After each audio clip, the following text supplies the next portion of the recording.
Okay, so how are we all doing? Anybody doing any work or play work or just practicing? I hope so.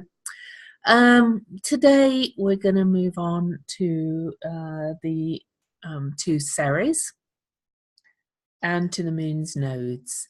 And then in the remaining weeks, we'll be looking at some of the aspects. Okay. And then really we'll be doing some practice and talking about how to interpret the chart, how to start, how to get in there so that you're not just doing a list of things, although you probably will for a while. Oh, it's fine. It's fine, Angela. You've got the recordings. I'm joking. It's up to you when you do it. You've got the recordings, you've got the worksheets. You know, it's just that you've got me while the group's there, so to give you feedback. But when it comes down to it, I'll tell you, when I was learning from my main teacher, even though I'd studied on my own for years and years and years and years and years and years and years, when I took formal classes, I actually, I did practice with her. I did some homework and got some feedback, but I did not really start to loosen up and integrate it and really be able to do it until I just started practicing on people and actually kind of doing recordings for people and things, either paid or unpaid.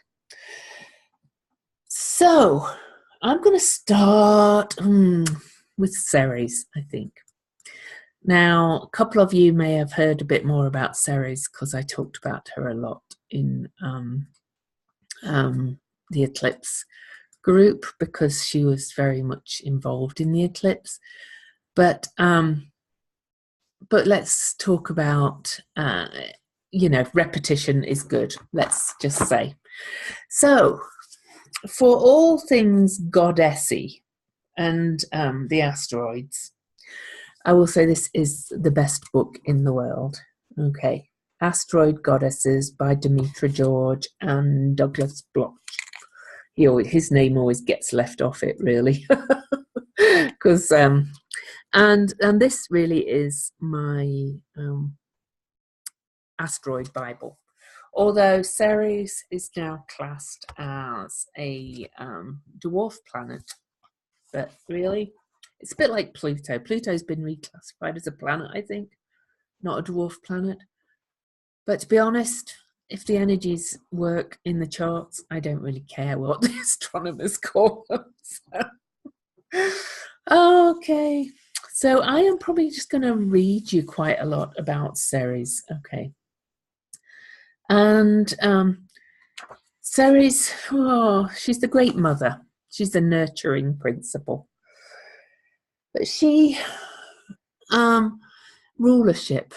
There's a good case for ruling Taurus, I think. I feel she is very much in alignment with Taurus. But some people think she also has alignment with Virgo. Now, I know people, I'm afraid I'm one of those woolly astrologers, so if you came expecting definite answers, you don't get them from me, because I think, rulership, the very word rules, is kind of like, doesn't suit how I feel about astrology, because I feel like the energies have alignment with, I don't, like with Scorpio, I do think Pluto rules Scorpio, but Mars, the old ruler, has certain Martian scorpionic qualities as well as ruling Aries. And as I discussed early on in the class, Lilith has very scorpionic characteristics. And then Chiron, some people, I consider Chiron most associated with Virgo, But then some people say that Chiron is Scorpio, and I think there's both. So I did give you a table of rulerships, and I would use that to a degree. But especially when it comes to some of these outer energies, I don't think it's as simple as they rule a sign. Okay, that makes sense. So I'm probably just going to read quite a lot of this for you because I know, and I'm not going to read the whole story, but Ceres, the Great Mother. I want to read you Homer's. She was also known as Demeter. So it depends. Roman, Greek, Ceres, Demeter. So the Roman goddess is Ceres, and the ancient Greeks called her Demeter. Okay, and the name was derived from the ancient form Da Mater, meaning Earth Mother. But I want to read you Homer's poem to Demeter before we start, because I do like you to get into the vibe of these energies. Okay. And now let me sing, Demeter, that awesome goddess with her beautiful hair, her and her daughter with slender feet, whom Adonis carried away, and Zeus, who sees far in his deep voice, allowing it. I just love all this old mythical stuff. But anyway, this is from the hymn to Demeter, which is in the Homeric hymns, if anybody wants to look into it a little bit more. So in the Greek mythology, Ceres was the daughter of Saturn and Rhea. Okay, or the Olympian pantheon, as they call it. Now, along with her sisters Vesta and Juno and her brothers Jupiter, Neptune, and Pluto, Ceres was swallowed by her father. Freed by Jupiter after his victory over Saturn and the Titans, these deities became the ruling family of ancient Greece. So they were actually in a council of 12, if you like. So there was Ceres, Vesta, and Juno, who Vesta and Juno we're not going to cover in this, but you can look it up yourself. And Jupiter, Neptune, and Pluto. That's only 6. I thought there was 12. But anyway, so in that is perhaps in a different mythical thing. Anyway, they all had councils, equal men, equal women, let's say, to rule over. Okay, mythically. So as time passed, Ceres came to live not only in the heavens, but on the earth with humanity, to whom she gave 2 gifts, grain, which is kind of Virgo, and so that's kind of why people associate her with Virgo, and the Eleusinian oh,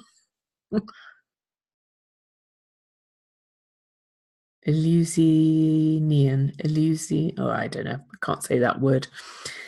The religion of ancient Greece, basically. As goddess of agriculture and the harvest, Ceres symbolized the cultivated, fertile soil that fed and provided for humanity. Hence, she was worshipped as the all-nourishing mother. Crowned with a wreath composed of ears of corn and wheat, holding grain or poppies in one hand and a lighted torch in the other. It was, however, as devoted and loving mother to the maiden Kore or Persephone. You will see some astrologers use the name Kore for Kore for Persephone, which confused me for a long time. That Ceres assumed her greatest importance among the Greeks. Their story, Persephone's abduction by Pluto to the underworld, Ceres' subsequent grief and suffering, and her search to become reunited with her daughter, became a major myth of the ancient world. This drama of loss and return was reenacted for close to 2,000 years as the initiation rites of the Eleus. I'm going to type it for you. in case you want to look them up.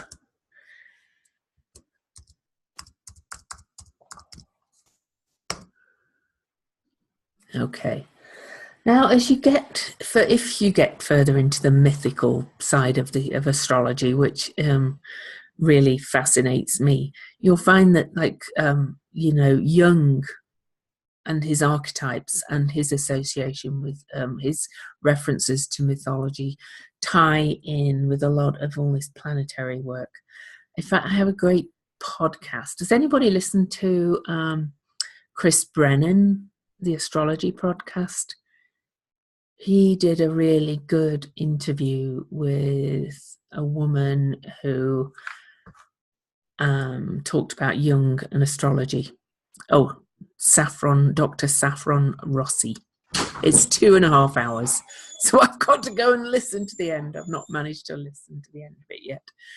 But all this is the kind of astrology I come from. They're really the mythical, the archetypal, the psychological, if you like, or the psychoanalytical. This is my approach to astrology. So when we look at how to interpret the chart, I will be showing you kind of two ways into the chart, if you like. One is more kind of description of personality. I call it sun, moon, and rising sign. If you start with those three, that really describes who you are. Well, to my mind, that's helpful. That's fun. That's and it's good. Can be very helpful. But I approach it from a whole different way, as you'll see when we come to do how to kind of get into the chart. And mine's more through the soul and the nodes and Pluto and stuff, going in that way. And I'm getting off the plot again. Anyway, so I'm going to read you a little bit of the myth. I'm not going to read it all, but this just gives you a real idea about Ceres and her energy. So long ago, Ceres and her beloved daughter Persephone wandered the earth together. So happy were they in each other's presence that they blessed the earth with a perpetual season of harvest. In this golden age, the world knew no deprivation, no winter. Persephone grew to be as beautiful as her mother and was greatly desired by men and gods alike. The love between mother and daughter was so strong, however, that they had no desire to be parted from one another. Thus all suitors were rebuffed and sent away. Then one day, to cut a long story short, Pluto, god of the underworld, emerged from the abyss, and he seized Persephone and carried her off to the realm of the dead to become his bride and queen.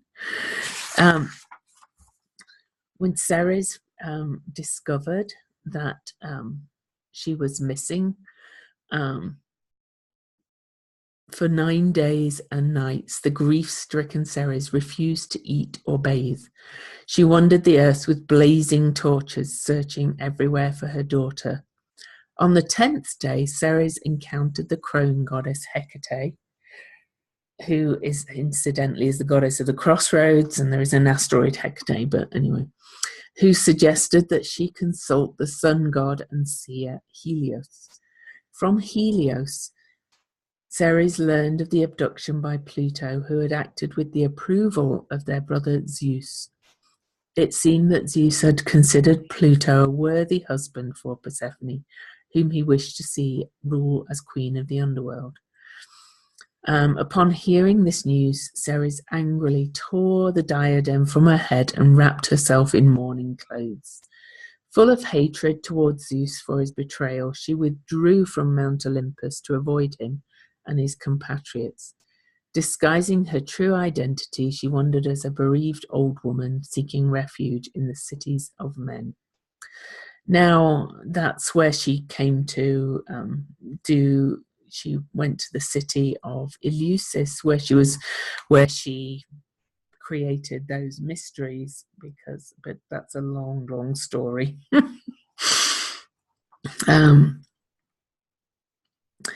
So after little bit of a time pretending to be immortal and things like that. She ordered that a temple and altar be built for her where mortals could be initiated into her rites, those mysteries, and offer her worship. And Ceres retired to her temple where she continued to mourn Persephone. In her rage, she prepared for mankind a cruel and terrible year. The earth would refuse to give forth any crop. Crops in the ground would be destroyed, and fruit would rot on the trees.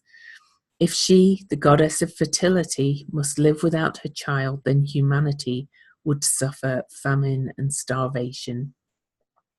So people prayed to Zeus, and Zeus realized that if humanity died out, there would be none to worship the gods.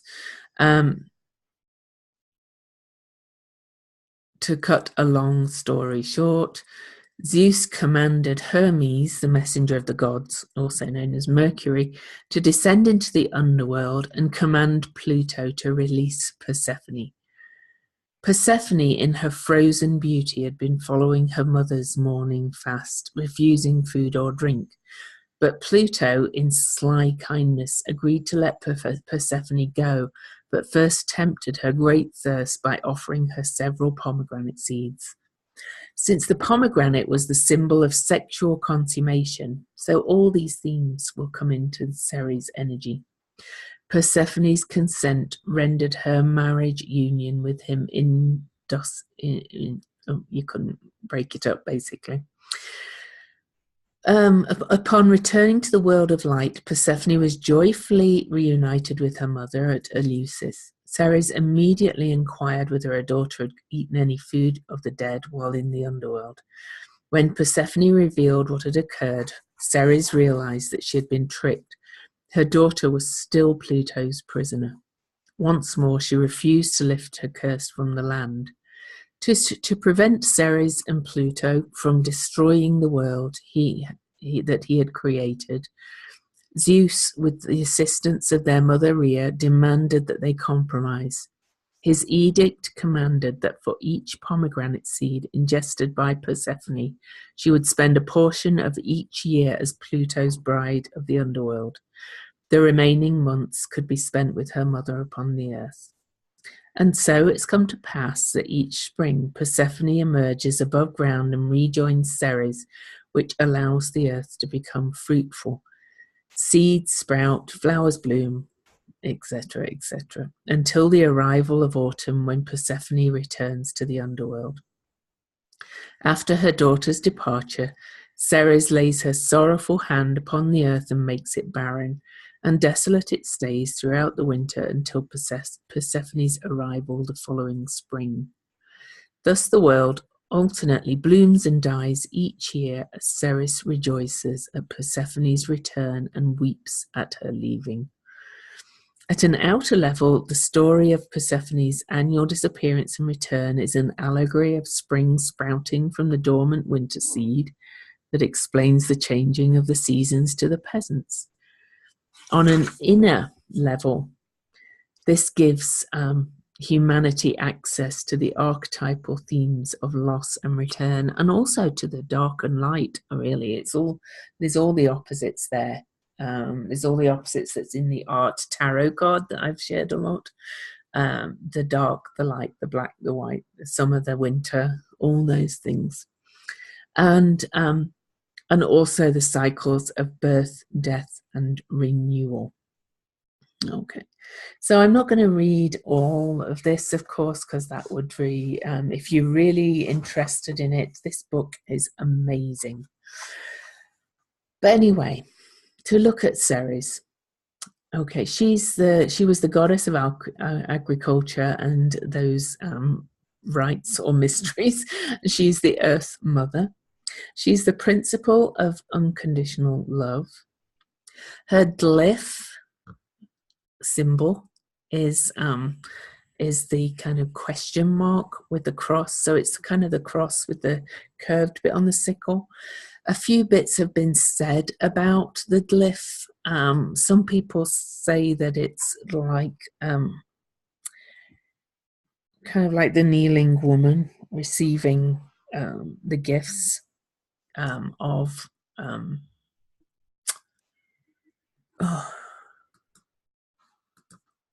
spirit. That's it. That's the word I was thinking of, because it's kind of like this with a cross. Okay.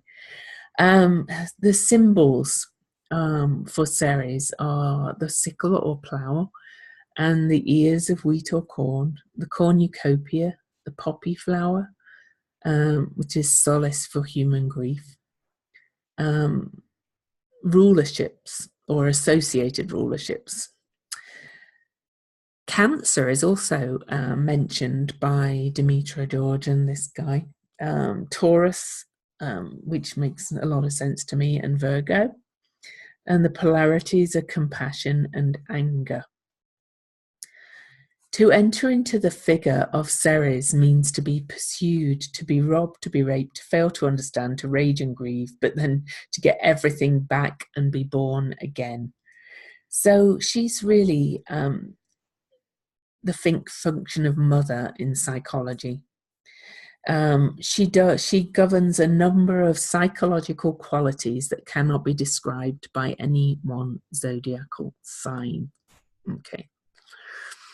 As ruler of Cancer, Ceres addresses the issues of how we give and receive nurturance, and how we develop feelings of self-worth, and how we provide for and care for others, and how we respond neurotically if these needs are not kept or met. As the ruler of the Taurus-Scorpio polarity, Ceres governs the lessons of attachment and aversion, the pathology of loss and rejection, and the capacity for grief and sorrow, and the principle of sharing. As ruler of Virgo, she addresses the issues of productivity, growth, reliance, and work. I'm not going to go into let me go. So Ceres, first of all, is the universal mother. Okay. So it just is the maternal function, the quality of mothering experience that we received as a child and express as a parent. So, this can be through any family member, the mothering. It's not really just necessarily the physical mother. As goddess of fertility and agriculture, Ceres personifies the all-nourishing Earth Mother. An infant's first experience of love and security comes through being fed by its mother.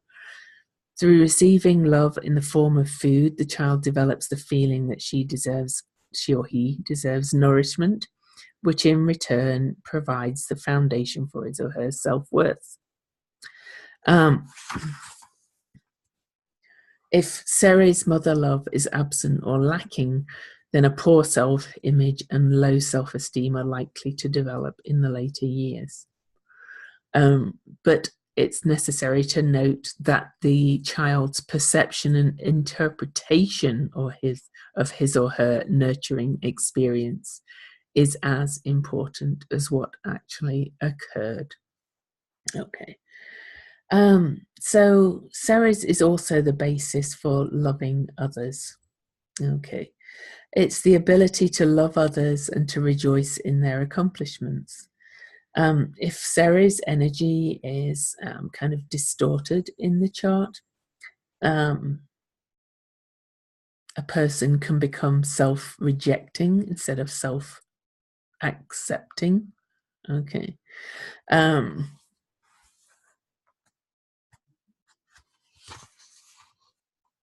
That's getting very complex. I don't want to.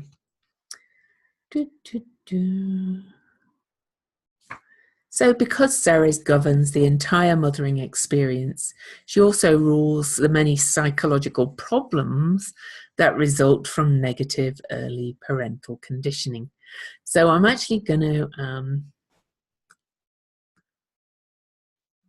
now I'm going to preface this by saying that my mum is a very she really was a very good mum, but I have mother issues for various reasons. I think many of us do, and and I've probably passed it on to my daughters, but I'm going to share my chart with you, first of all, because Ceres is right here. Is the glyph for Ceres, the conjunct my ascendant. So it's very much, Ceres is very much about who I am in the world. I was called an Earth Mother by my friends and my children, but I still have issues from my mothering. My mother didn't really mother me in the way I wanted to be mothered. For instance, she just didn't ever hug me and things. She said I didn't like being hugged as a baby. But there was other things. But anyway, I'm not rehashing all that. But I could just say that having a strong Ceres conjunct the ascendant, I didn't get the nurturing mother love that I needed, whereas she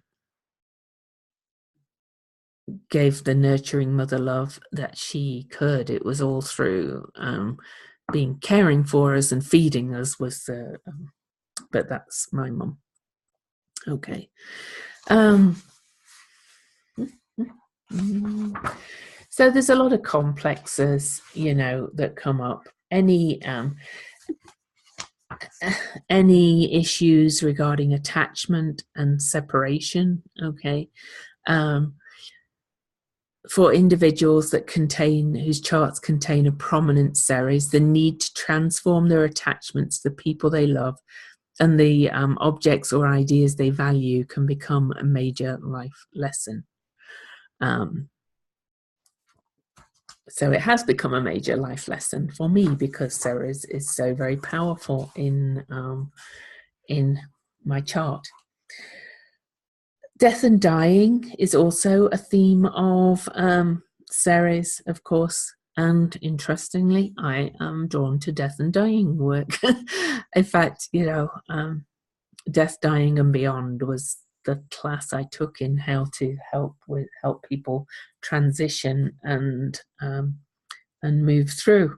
So again, another symbol of a very strong Ceres.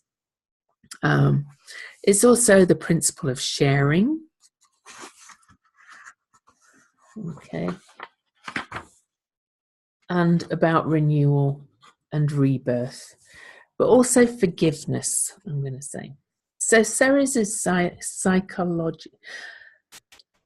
psychological themes are the principle of unconditional love and acceptance, nurturing, care, concern, self-image, self-worth, self-esteem, love matrix.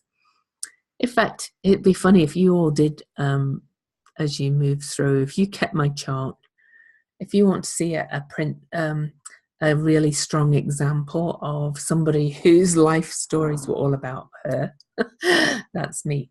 Because basically it's all about me discovering me, my chart, my progressions, everything that moves through my chart. It's all about me discovering me.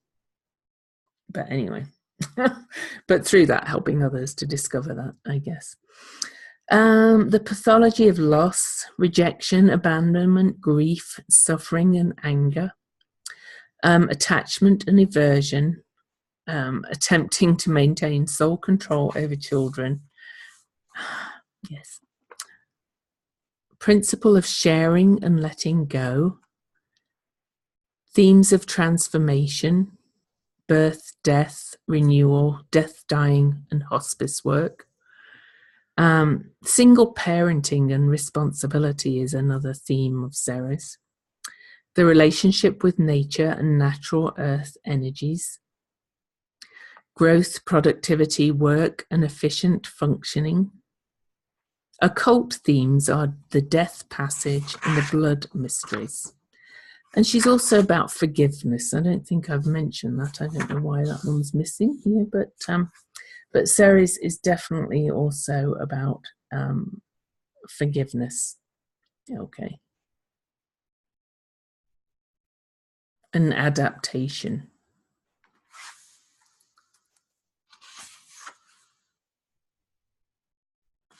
Now, I just want to quick look through. So my Ceres is in Capricorn, for example. Quick look through charts, that is. Ceres in Capricorn usually is about nurturing, identifying nurturance with achievement. Ideally, the mothering experience taught the child how to be responsible, organize his or her time to carry out plans that would lead to the accomplishment of specific goals. Nurturing others takes the form of teaching them to be responsible for themselves, as well as giving them practical tools that they can use to succeed in the outer world. Self-acceptance is derived from tangible accomplishments that the individual attains through his or her own efforts. Okay. Okay, Lorraine, where is your Ceres? I'm really going to go through these quite quickly, actually.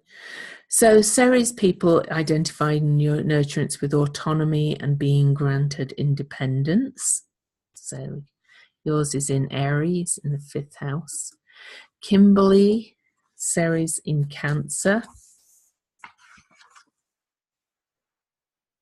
Nurturance through bonding with the mother, feeling loved and being fed. If these needs are met at an early age, these people will excel at caring for others. If they're not met, then there can be emotional dependency and things. Okay.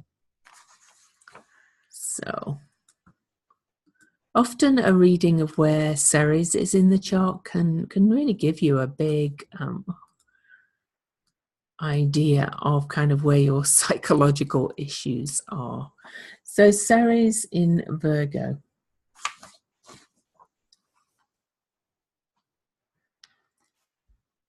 Sarah, the nurturance identifies with perfection and with service.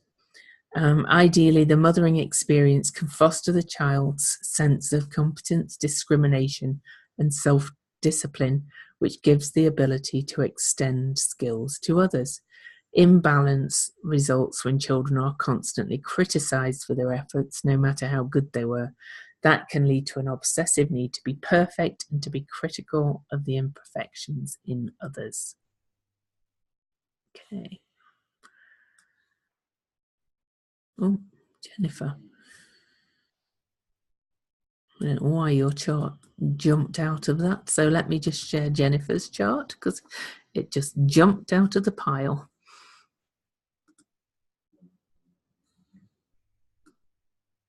Okay, Jennifer. Oh gosh, my windows are just jumping everywhere.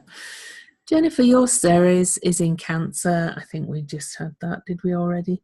No, but nurturance through bonding with your mother, feeling loved and being fed. Yeah.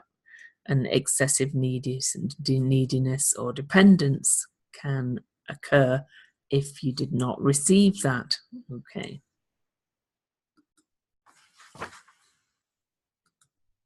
Let's go back to this. Flora. Oh, Flora. She's not here, actually. Flora didn't stay with us, so well, Flora left Facebook. So Faye. Sarah's in Scorpio. Ceres in Scorpio identifies nurturance with intense and deep emotional bonding. Ideally, the mothering experience was very intimate and fostered a sense of emotional self-control. Imbalance occurs when feelings of isolation are expressed as selfishness, jealousy, envy, anger, and revenge. That could come from the mother. Okay.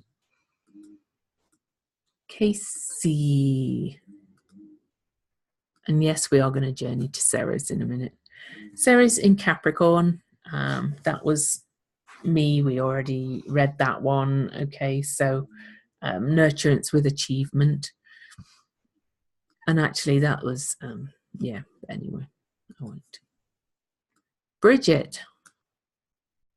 Where's your Ceres? Ceres in Gemini identifies nurturance through being educated, talked to, and listened to. These people nurture others mentally through communicating knowledge to them. Self-acceptance is based on feeling smart or intellectually competent.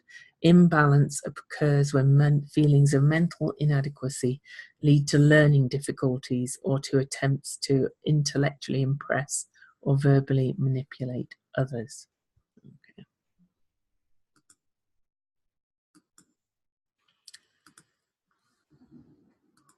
Bonnie. Ceres in Aquarius.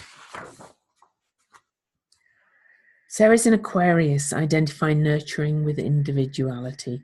Ideally, the mothering experience fostered self-determination and a recognition of the rights of others. Imbalances may occur if the child was not given limits and guidelines and therefore received more freedom than he or she was prepared to cope with. This would manifest as the rebel without a cause, the individual who needs to gain inner control and self-discipline so that he or she can handle the responsibilities of freedom. Barbara?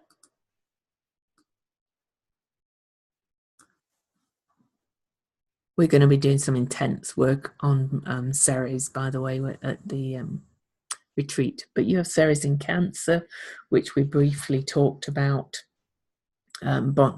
Nurturance through bonding with the mother, feeling loved and being fed. So there's a few of you with Ceres in Cancer. Angela?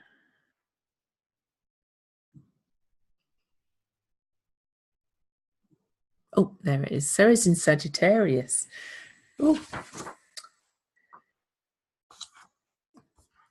So Ceres in Sagittarius identifies nurturance with the freedom to explore and expand horizons. Ideally, mothering experience encouraged and fostered those needs. Imbalance occurs when self-acceptance may be based on the ability to find purpose in one's life and constantly move forward in consciousness. The failure to do so may lead to the belief that life is meaningless and purposelessness. Feelings of aimlessness that cause the person to wander without direction can result if there's an imbalance. And Alice, hope your teeth, you have... Well, yeah, exactly. Yeah, we've got the imbalance of it. In fact, I think most people have got the most... Ceres is something I've not worked with for a long time, but from the experience I'm seeing of Ceres in people's charts, it's more often what they didn't actually get.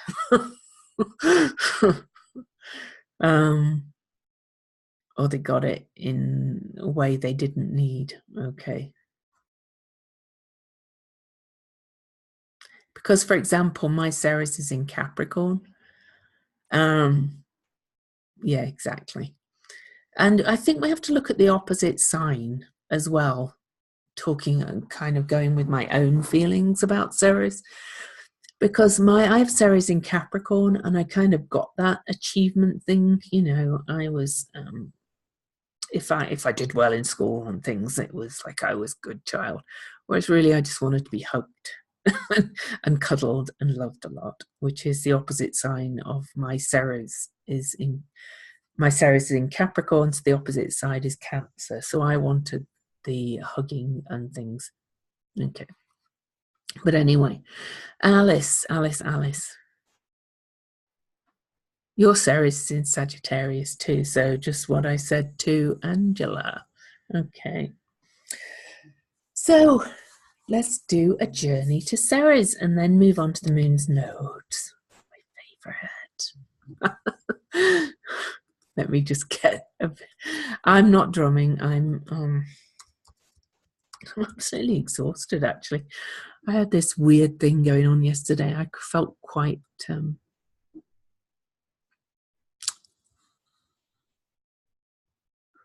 Well, I didn't have I just had the fluey body symptoms. It seems to have gone a bit today, but then we had a bad sleep, and then the dogs were really waking us up a lot. So, oh, so annoying. So I only want a short one though. Let me find a 10-minute one for you. Okay, I like this one with the flute actually, so let's do this. So I want you to go up and journey to Ceres, who is an asteroid or a dwarf planet. So she's actually kind of in the asteroid belt, in that belt between the inner planets and the outer, between the personal and the transpersonal. And we'll come back afterwards and dive into the moon's nodes, which I'm very excited about because, to my mind, they are one of the most important things in the chart. So.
Okay.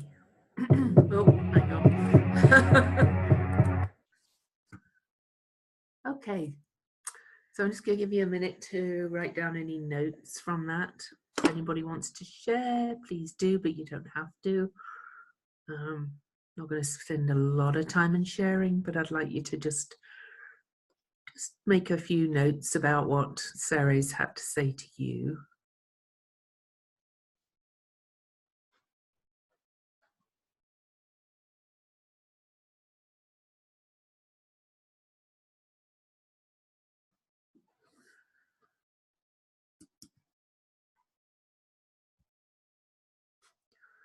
There's a different drum journey I'm going to do for nodes, by the way, so you're not always on the same music. That's my Gemini moon, I think. I don't like to have the same one too many times.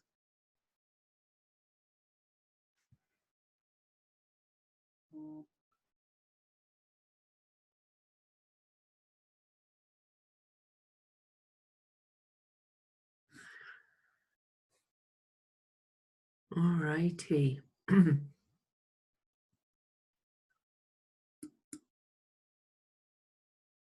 So, the moon's nodes, unless anybody has any questions about Ceres. And then I do believe we have covered everything that we were going to cover in these charts. I mean, as you've probably discovered, astrology is endless. You know, there's more and more asteroids and other kind of energies. And incidentally, we are going to look at the moon's nodes now. But every planet has nodes. Haven't studied the other planetary nodes much because the moon's nodes, to my mind, are very important. But you know, just to emphasize the power of this last eclipse, the nodes of Neptune were actually on conjunct this last eclipse. So, you know. But anyway, the moon's nodes. In astrology, your life purpose is encoded in the north node and south node of the moon.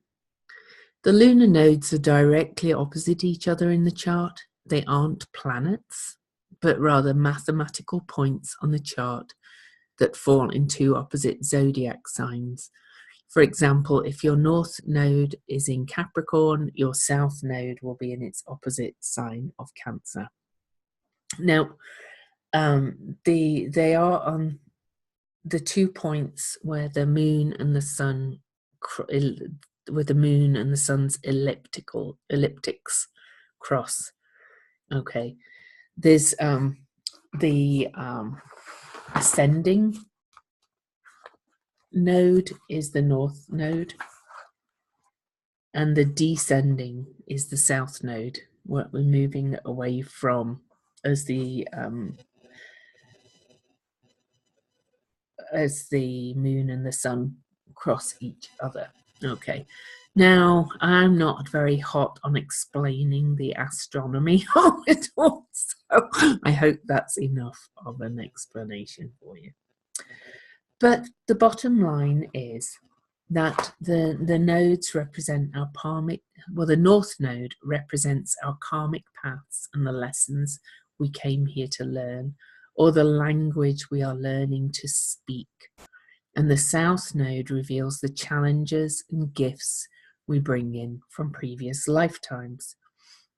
So in Vedic astrology, they think of the nodes as bad. Vedic or Vedic is very good, bad, and they don't like the nodes. There's Rahu and Ketu because because the nodes are so instinctual. They're not very conscious choices. Okay, the nodes. And they're probably the deepest subconscious energies in our charts. Okay, But let's look at the South Node first. The South Node is our soul marker or our soul habit. It's the theme across lifetimes. So all this is very much about many lifetime material, and our nodal axis in this lifetime is what we came here to learn in this lifetime. All right. It's an unconscious assumption. It's innate abilities. So my teacher gave me an example. Her teacher gave her about the qualities of the South Node. It's like a concert violinist, okay, who is just a genius at playing the violin. Just was a prodigy at like age 3, that kind of energy. And this violinist gets amnesia, gets knocked unconscious and gets amnesia, and forgets that they could ever play a violin until 6 months down the line they just pick a violin up and can still play it. That's that instinctive. It's that ingrained. It's a default setting, a deeply ingrained habit. Okay. Now the temptation with the South Node is to stay attached to the habitual and automatic inclinations of this energy, allowing it to function as an assumption that limits choices and perspective. Now I have, my South Node is in Aries in the 3rd house. So it's in the house of the voice, and it's in Aries. So it's very direct and sharp. And my habit, instinctual habit, is really to cut people off at the knees verbally without really realizing I've done it. People have said it to me many times in my life. Do you have to do that kind of thing? And I'm like, what? But, my lifetime is not to do that and to release the grip that instinct has on me, to try and count before I respond, to try to watch my sharp tongue, as it were. Okay. And I'll talk about when we begin to change. Okay. So the evolutionary path of the South Node is undoing the assumptions of the South Node through consciousness of both its gifts and its limitations. In turn, accepting it as part of the self, but loosening identification with it, which opens the door to the soul balancing experience of the North Node. And we begin to really feel this pull in about midlife. Okay, whatever midlife means. But really, the midlife transits are those in the 40s.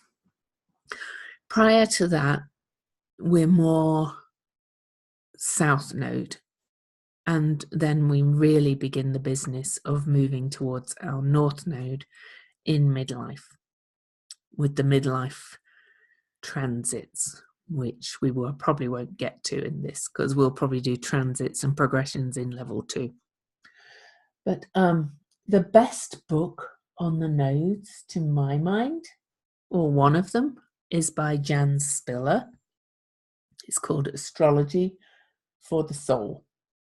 Another one for all of this soul astrology really is Mark Jones, Healing the Soul. He's a bit of a genius at Pluto, Uranus, and the lunar nodes, because he's a real metaphysical astrologer, and he's actually a psychoanalyst, so he really brings that energy. Okay.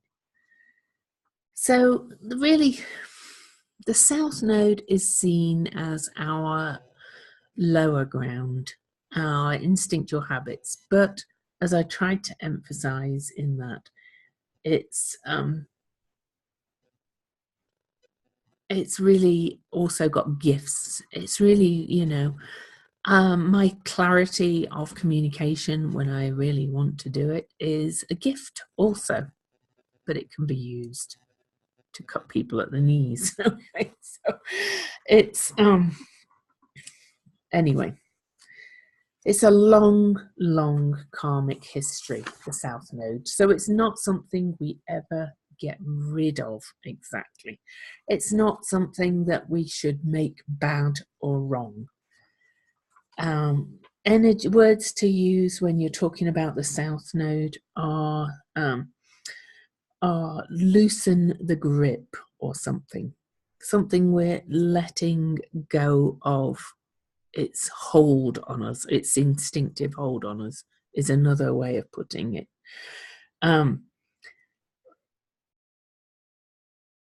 It's not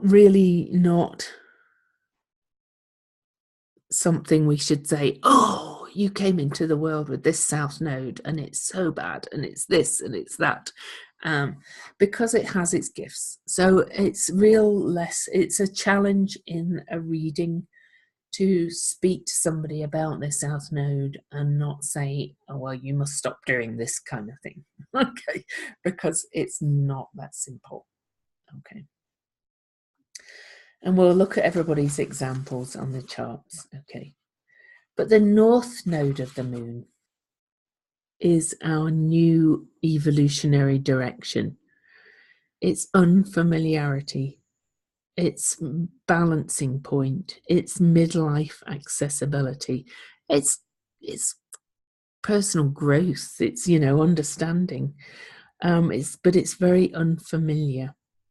The temptation with the North Node of the moon is to ignore the evolutionary instruction of this placement, leaving it undeveloped in favor of the comfort and ease of the South Node soul habit. The evolutionary path for the North Node of the moon is to make the conscious choice, beginning in midlife, to open to the awkward, unfamiliar experiences of the South Node. And in doing so, begin to create a sense of balance and wholeness unavailable from any other source. Now, I'll talk more about this later, but in soul astrology, in metaphysical astrology, if you like, or evolutionary astrology, where we're talking about evolution of the soul, many astrologers believe that Pluto, and I use this generally, is Pluto is the soul. The soul's intent in this lifetime is to move to the opposite point, the Pluto polarity point of where your natal Pluto is. And how you get there is through the moon's nodes. That makes it sound simple. It's not. It doesn't mean it is. There's many factors to it about where the rulers of these things are. I would say, having worked with the nodes extensively now for probably the last 5 years, that getting to know the South Node is really as important as following the evolutionary purpose of the North Node. Because unless you get to know and understand your soul habits, as it were, then it's not as possible. I was going to say easy, but it's not as possible to move towards the North Node qualities in this lifetime. This for me is a real big part of what I look for in a chart. I look to see where people's nodes are. When I do readings now, I rarely do just a natal chart reading. Obviously everything is based off the natal chart. Everything in astrology is based off the natal chart. But everything I look at, I'll often in a reading talk about the nodes and then talk about how the client is getting to the nodes, to the North Node, how that path is developing in this lifetime, and what other factors are helping that client develop that through transits, progressions, and beyond. Oh, so I got a bit lost there. Okay. So let's look at, let's go a bit backwards on this one. We'll go back to Alice because your chart's up. So let's have a look at your nodes. So Alice has North Node in Capricorn, conjunct Lilith, and South Node in Cancer, conjunct Saturn. And Saturn's generally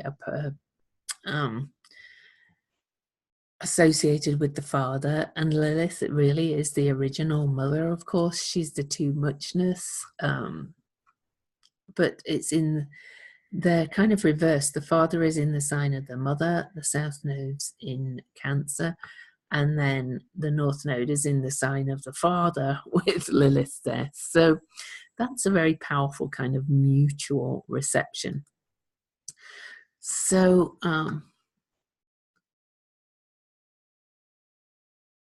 bear with me 1 second.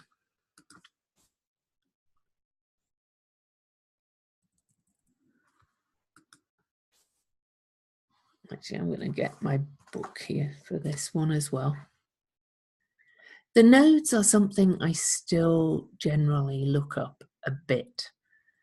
I think I've said often that, you know, practice, practice, practice. And when I first did charts, I would have every book of mine out, looking at every aspect, and I would look at, you know, the sun in this and everything like this. But now I look at very little, except generally the nodes, because they're such a profound energy in the chart to my mind.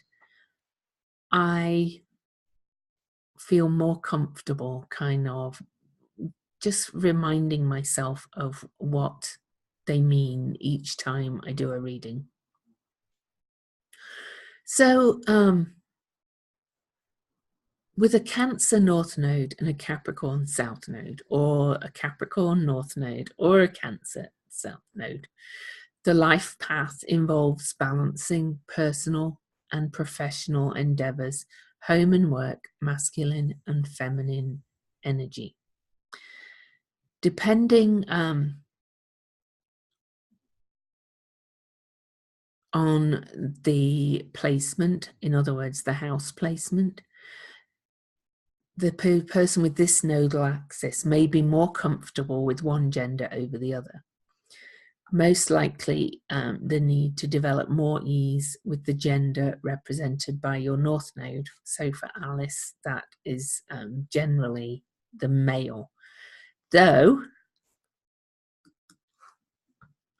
with Lilith there, I would kind of suggest that Alice has to get more comfortable with kind of the male aspects of herself that have been seen as too much. I know that you, Alice, are very female kind of woman coming from that, but and that's not to say, but it's more to get in touch with that equal female energy. That's the less kind of oh, I hate these words. Or less the female energy that has been prominent and portrayed by the patriarchy, not by men, but by the patriarchy. Okay, but coming into contact with more kind of powerful Kundalini female aspects that might be seen as male at times in your work. So I hope that resonates a bit. That's kind of how I see you. It's always more complex when there's planets there, and I still sometimes struggle with the words to describe what I see. Okay. Now, Angela, you have Aries North Node. Okay, there. It's in separate signs, so I'm not going to say it's conjunct Chiron. So it's 6 degrees of Aries, and the south node is at 6 degrees of Libra, conjunct Jupiter. So your south node energy and conjunct Uranus, your south node energy is very, very strong and in the 11th house. And so that means the balancing, but also the tendency perhaps to smooth things over and not look after the self first, to always be harmonizing, to always be looking to what the other wants more than just what you want. Okay.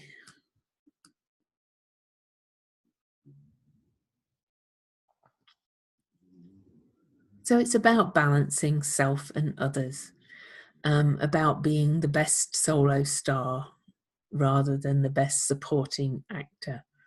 The theme of me versus we is a running thread throughout your life. Relationships are your karmic classroom as you balance your own needs and needs of others. Yeah. I'm not surprised because it's this kind of, well, also what else is happening in the planets, but yeah, this is the people with Aries North Node and Libra South Node have often spent many, many lifetimes mastering relationships. In previous lives, they've been married and worked in close partnership. They come to this life with strong interpersonal skills, naturally seeking synergies. The risk is they compromise too much or fail to develop their own identities. Many get married or sign binding agreements before forming their own identities. Later in life, they go back to blaze a solo trail. That doesn't mean they have to get divorced or anything, by the way. It just means the focus switches. Aries North Node people must embrace their inner star power. When they do, they may rise to public prominence or step into a leadership role. There, they'll bring their natural gifts of diplomacy and compassion. Anger is a major, major lesson for Aries North Nodes. In past lives as Libra peacekeepers, they were never allowed to express discontent. This lifetime is assertiveness training school. In the rare occasion they do get mad, their bottled up anger can come out in frightening ways. Aries North Nodes may even manifest bullying or rage-filled people until they make peace with their own anger. Their best path is to channel these emotions into justice work, championing the rights of people who have been silenced. Well, that's an idea of it. I don't think anybody can be really, anything can be that black and white. Okay. Interestingly, I'm Libra. Yeah. I'm Libra North Node. I'm kind of the opposite point. Okay. I'm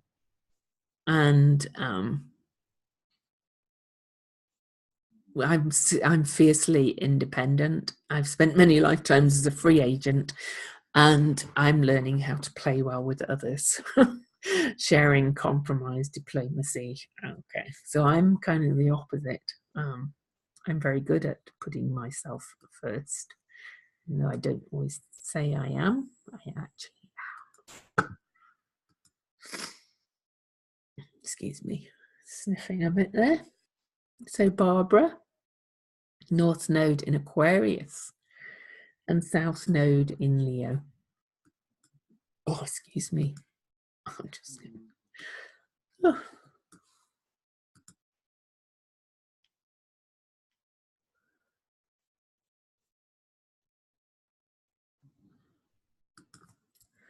So the scene for my own one, okay, because I find it difficult to compromise the sharing or that thing.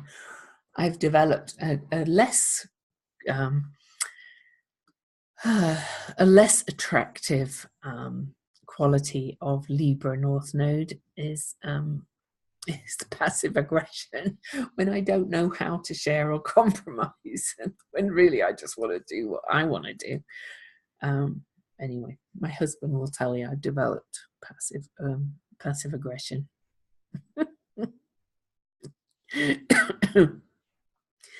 So, sorry, I shouldn't laugh, but I do. I laugh at myself. So, Aquarius North Node. Your Leo your Leo South Node is your place of release. Okay, here in the first house, Barbara. So, attention seeking, desire for drama, materialism, making it all about you, focus too much on external self-gratification, entitlement, over-the-top emotional experiences too. These are areas that you are working on releasing in this lifetime. Qualities that you want to start embracing are team spirit, collaboration, a humanitarian cause, a sense of purpose, sustainable living, weird people, cutting edge ideas, focusing on other people, detaching from drama, and objective and rational responses. You're in good company though with the Aquarius North Node. I didn't do this for everybody, but I'll read different bits and you'll come back to them all. Taylor Swift has an Aquarius North Node. Gloria Steinem, Albert Einstein, Kristen Stewart. You're into your North Node. Yeah, we're a bit older, so, we're getting into our North Node energy and going, this is where I want to go, because we're booed.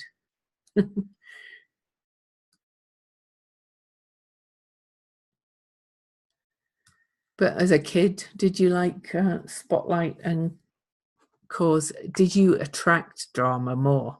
Kind of... So not drama in the way of like, people's fuss and things, because if it's other people's drama, then it's not about you.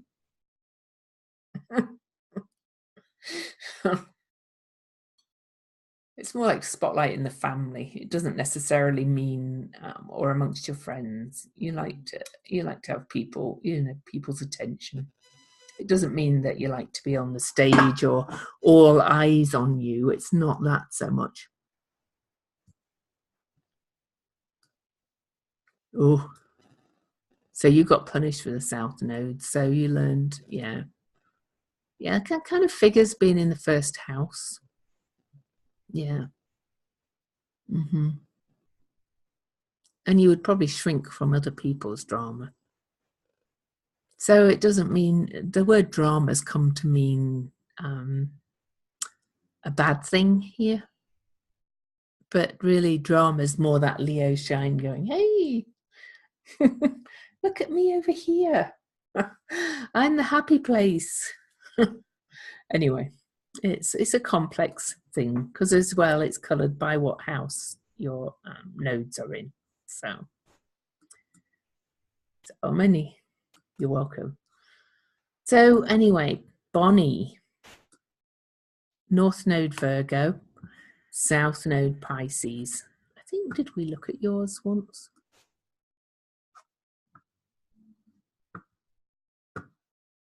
Oh, you've done it, Barbara. I do it myself sometimes. Spell my name as lousy, not Louise. It's the dyslexic typing thing. I get called lousy all the time. It's so funny.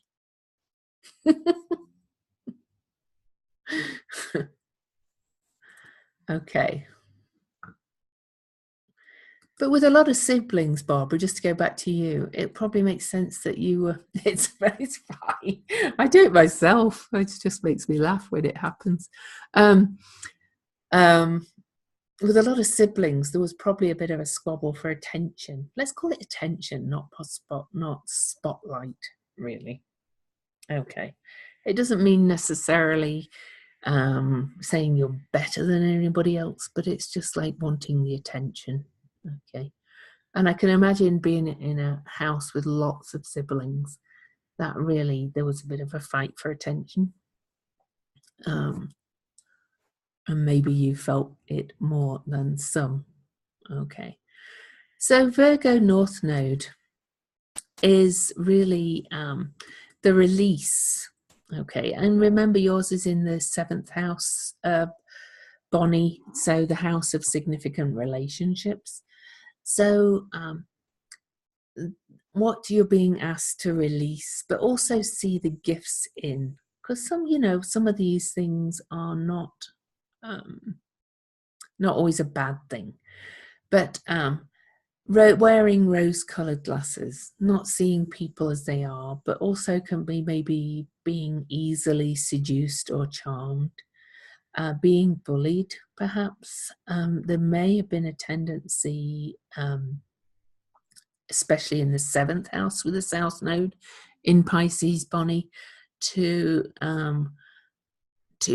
be drawn into abusive relationships, at least emotionally abusive, where people kind of confuse you, kind of thing, the gaslighting kind of energy, perhaps.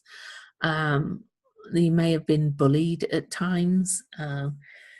Also, maybe a tendency to get lost in daydreams and fantasies, but that's not always a bad thing. So seeing the gifts of it, sometimes it's nice to wear rose-colored glasses and to be daydreaming and fantasizing. Okay.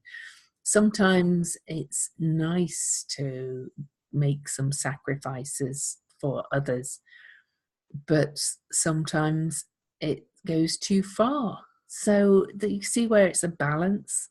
This South Node, North Node is it's not let's go right to the other end of the seesaw or teeter-totter and let it all go the other way. It's accepting but releasing their instinctive hold. It's about becoming aware. There's a good way of putting it, of the South Node energies, so that say if you have the South Node in Pisces, you're aware that you're allowing yourself some time to daydream and things, rather than always just defaulting to that without thinking. All right.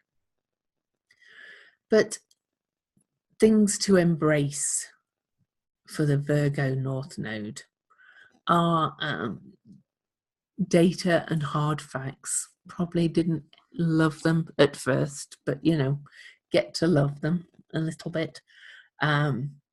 Personal responsibility, grounding routines, reading fine print, setting clear boundaries, and standing up for yourself.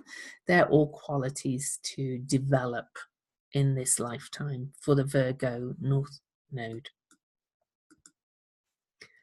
Bridget, I think we've looked at your nodes before, but I'm still gonna, interesting. So far, we're all on different nodal axes completely, which is kind of cool. It's going to repeat, of course. But so your Taurus North Node, Bridget, in the 3rd house. Okay, so that means, your Scorpio North Node. I'm looking at it the wrong way around. Scorpio North Node in the 9th house. Taurus South Node in the 3rd house.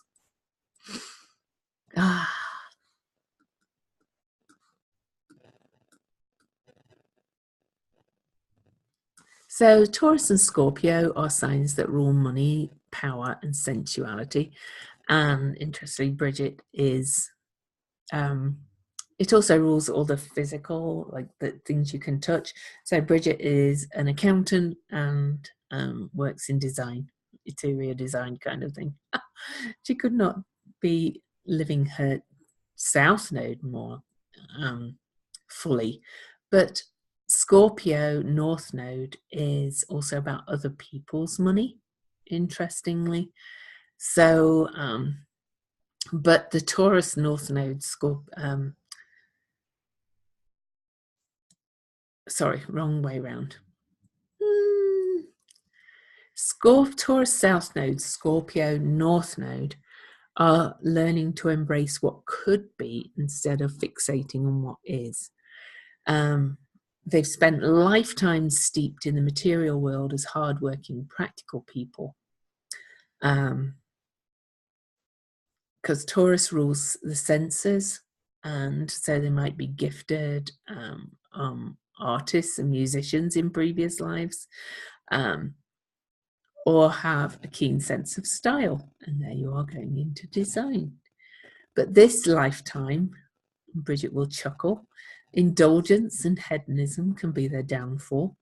The Scorpio North Node pries them away from the physical and into the spiritual realm. Scorpio North Node people are learning about life beyond their senses and daily habits. And Scorpio people are learning to make their money work for them instead of just working for their money. So I kind of know that'll make Bridget chuckle when she sees that, because I've worked with Bridget for quite some time now. It kind of makes me laugh. I know we've talked about it before, but there's always... So here we are. We're back to Aries and Libra. So Casey, you're on the Angela thing, but yours is in the 10th house, your North Node. So that's about putting yourself out in public as well, and stepping out of kind of all that compromisey stuff in the home. It's about stepping out in the public, and I think you're feeling something towards that too, Casey, right?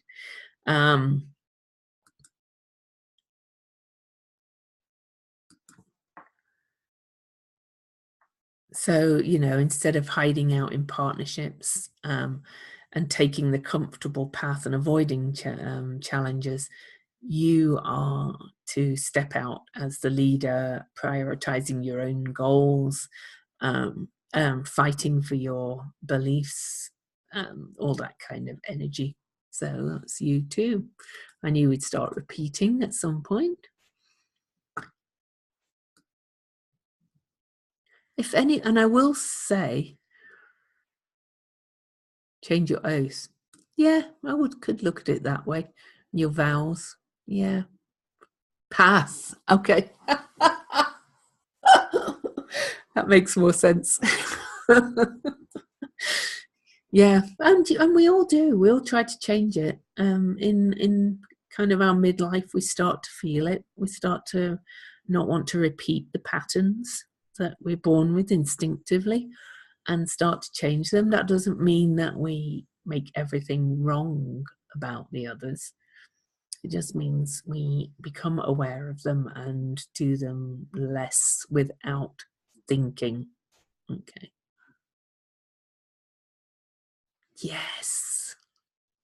Yes, exactly. Cool.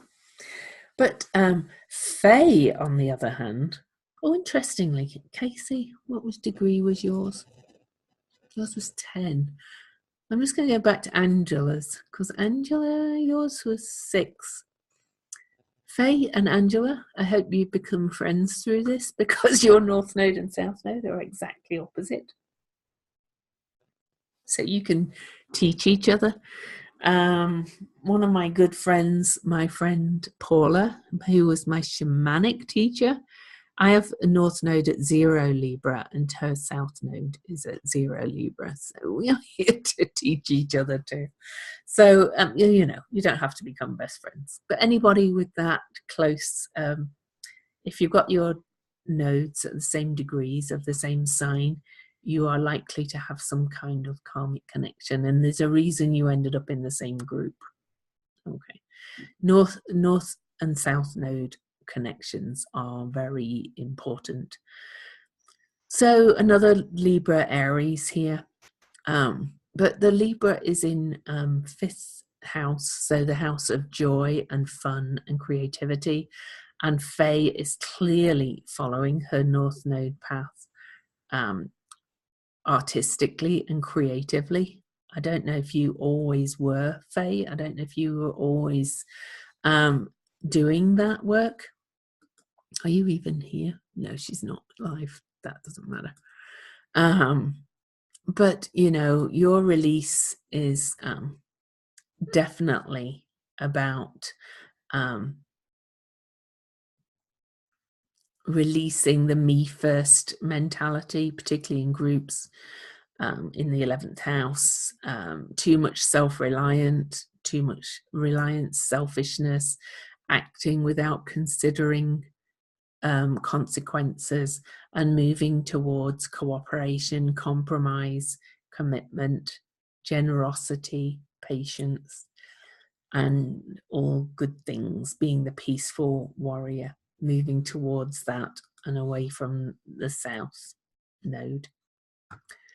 Again, whilst still not making the south node bad and making it a part of embracing the gifts of it. So another north node Scorpio, south node Taurus, but with a different flavor because it's in the 6th and 12th houses of service and spirit. So whilst all that I said about Bridget with the Scorpio north node is true of you too, Caro, it's also flavored by those houses, but really you're here to work on release of attachment to earthly appetites and indulgence, from hiding in comfort zones, from loyalty at your own expense. I know that's been an issue for you, always being the provider, holding energy in your throat chakra. It's to move away from that and embracing spirituality, connection to the universe, divine, spiritual fulfillment, unspoken connections, the mystery, allowing others to help you financially, joint financial ventures, and releasing energy through your sacral chakra. So, you know, I would listen to the whole recording, everybody, because you're all going to hear things that in other people's, because I'm reading different bits of it to you, different bits from the notes. Okay. So the reverse here, North Node in Taurus, is Kimberly. Okay. So you are moving away from the Scorpio of being the seducer or the manipulator, the being overly secret and superstitious, on really kind of, you know, that being that scorpionic, the real scorpion stingy kind of energy, and moving towards simplicity and truth and grounding yourself with daily habits and routines, pure human connection, and telling it like you see it. These are all qualities that you'll be developing. Lorraine, North Node in Sagittarius, South in Gemini. We haven't had a Sagittarius Gemini one before. Your North Node is in Sagittarius conjunct my Mars. There you go. We have a bit of a connection too. But I bet you could find a connection for all of us in this group, to be quite honest. So I always find that groups of people come together for a reason, and there's always some kind of connection somewhere, and some of you will get more connected than others because of stronger connections. So it's just the way it is. So Gemini, your Gemini South Node, where's your chart? There it is in the 7th house of significant relationships. You know, you are to move upon away from, going for what you know, from distorting the truth, maybe being a bit gossipy, maybe talking out of both sides of your mouth. I love the way that's put. Codependence, relying on others to initiate and scattering your energy in too many directions. You may have been like that in a lot of your relationships, okay? Tendency may be to, really kind of tell little white lies to get out of things when it really wasn't really necessary and things like that. But your North Node, Sagittarius North Node, is in your first house. So qualities that you are embracing or developing are focusing on the bigger picture, higher learning, adventure, leaving your comfort zone. And I know physically you may not be able to, but that doesn't mean you can't leave it in spirit.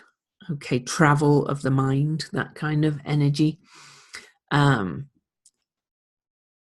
distance connections, multicultural friendships. It's all about philosophy as well. Studying philosophy would be very North Node for you.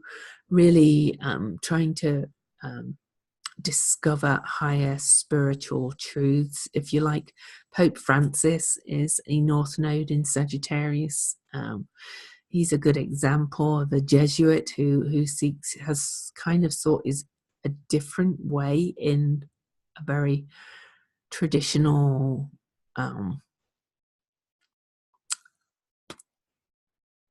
institution. He's gone his own way regarding money and things, giving stuff away, things like that. Really about bracing kind of this bigger picture of the world, which you can do from the comfort of your own home if your health doesn't allow you to go out in the world to do it. Okay. Now let's look at Jennifer's. Jennifer, your chart detached itself from the group for some reason, so I'm just going back to yours.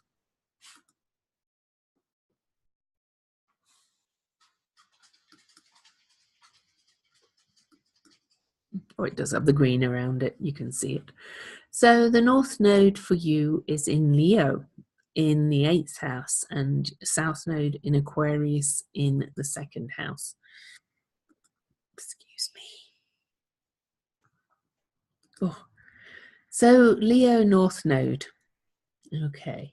So definitely wanting to release people pleasing, hiding out in groups, emotional detachment, sometimes head over the heart, not really showing your feelings, finally releasing too much nomadic living with no roots, and embracing unbridled self-expression, collaborating with kind of leaders, leading by example, following your heart, embracing luxury to a degree too, and to tuning into your heart's desires is a huge one, and spoiling yourself, and open displays of affection are all qualities for you to really work on embracing.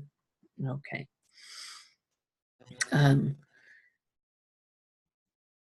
Beyonce and Justin Timberlake are Leo North Nodes, interestingly, and they were both part of major pop groups before breaking out as solo artists. And Kim Kardashian is Leo North Node too. Let's not talk about that.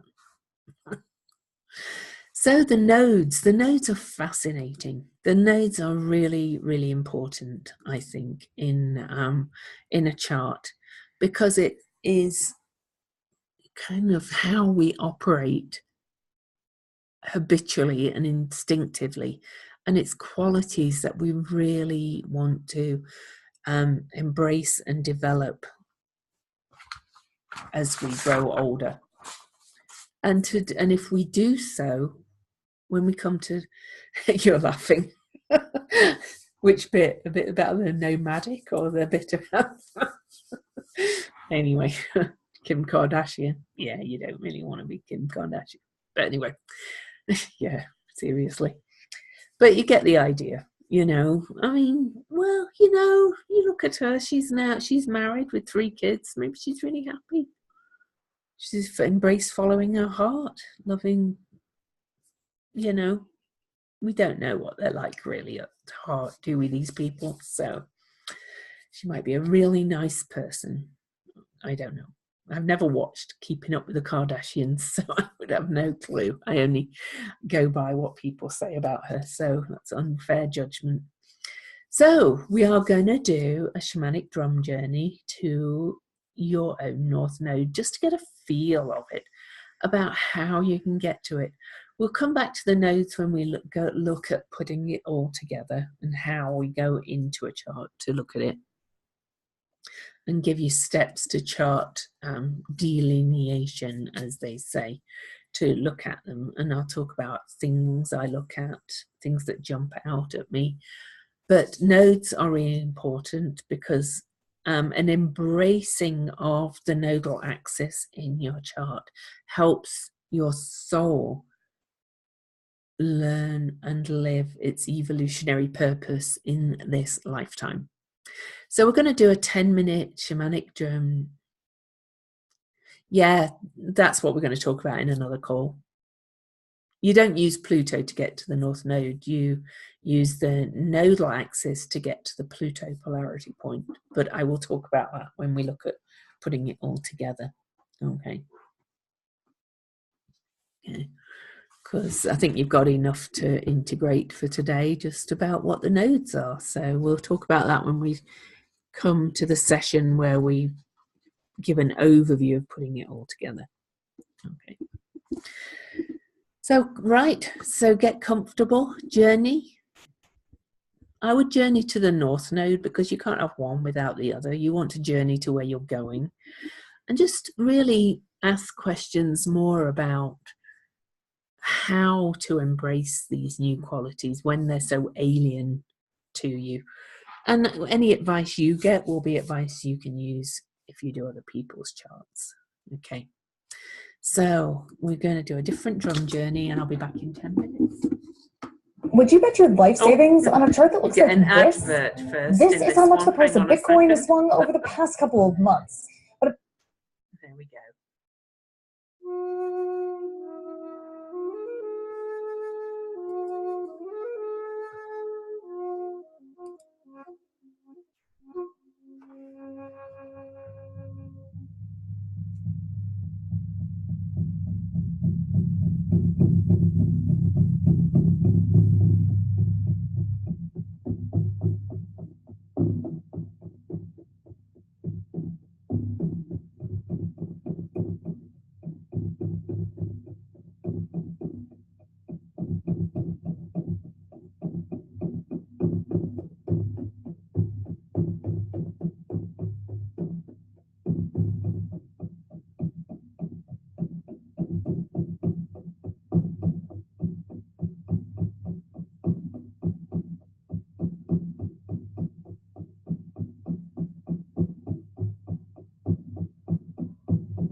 Okay.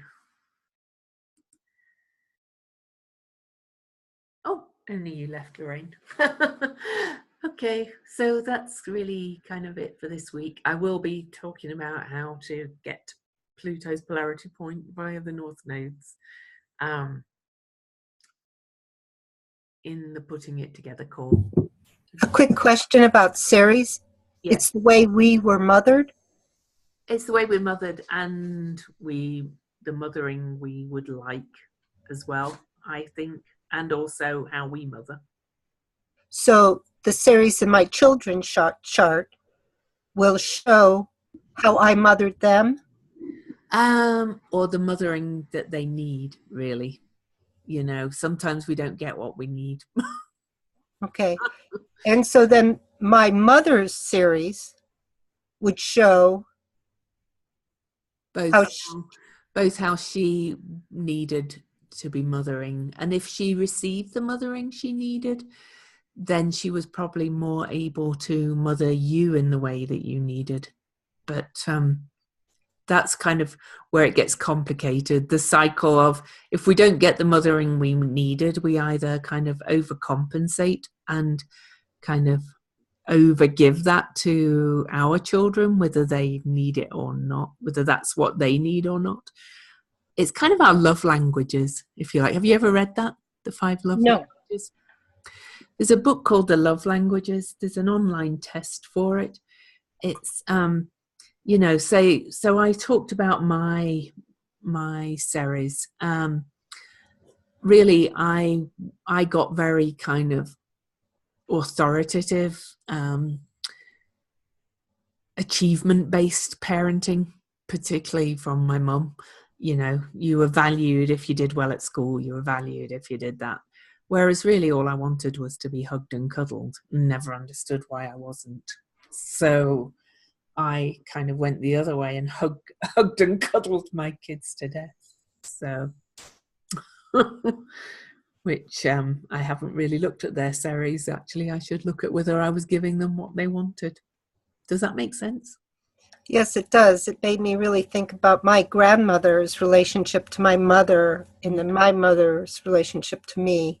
Yeah, and that's where the forgiveness element of Ceres comes in, I think, because to break the patterns of these generations of mothering, and but bear in mind, it's not always just the mother; it's the mothering in the whole family and everything.